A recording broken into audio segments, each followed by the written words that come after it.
নমস্কার বন্ধুরা, শিল্পীর ঘরকন্যায় স্বাগত। আশা করি সবাই খুব ভালো আছো। আরও একটি নতুন রেসিপি নিয়ে চলে এসেছি। আজকে রেসিপি সাবু এবং আম দিয়ে একটি ডেজার্ট। 100 গ্রাম সাবু নিয়েছি, 3 ঘন্টার জন্য ভিজিয়ে রেখে দেব।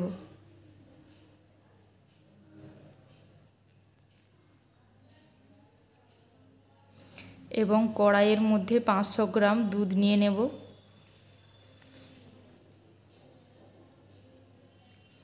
দুধের মধ্যে ভিজিয়ে রাখা সাবুগুলো দিয়ে দেব।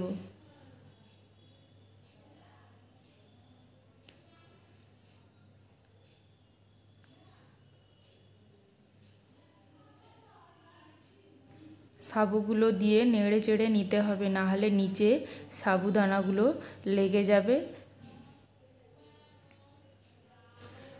এবং সাবুগুলোকে 2 থেকে 3 মিনিট ধরে সেদ্ধ করে নিতে হবে।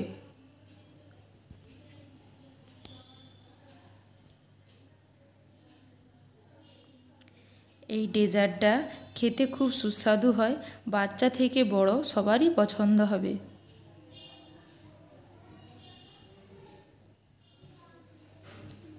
সাবুদানাগুলো আমার সিদ্ধ হয়ে গেছে এবং দুধের ঘনত্বটা দেখুন কতটা সুন্দরভাবে হয়ে গেছে।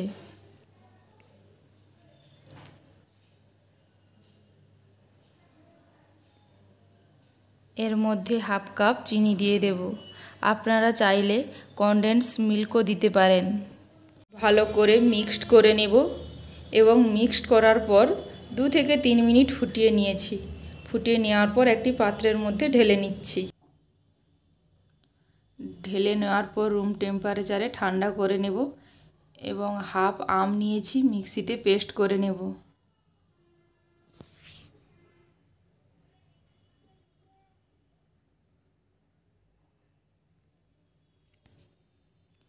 পেস্ট করা হয়ে গেছে।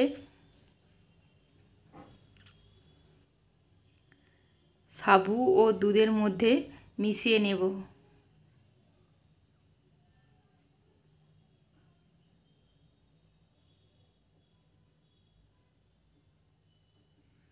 এবং হাফ আম টুকরো টুকরো করে কেটে রেখেছি।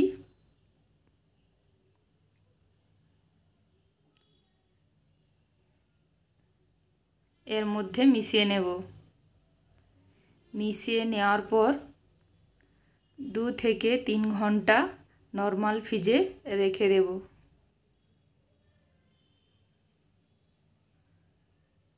2-3 ঘন্টা পর আমি বের করে নিয়েছি। একটি বাটির মধ্যে পরিবেশন করার জন্য নিয়ে নিচ্ছি এবং দেখার সৌন্দর্যের জন্য কুচনো আমগুলো দিয়ে দিচ্ছি। আমার রেসিপিটি যদি ভালো লেগে থাকে প্লিজ আমার চ্যানেলটিকে সাবস্ক্রাইব করে দেবেন এবং পাশে থাকা বেল আইকনটি অন করে দেবেন। আজ তবে আসি, সবাই ভালো থাকবেন।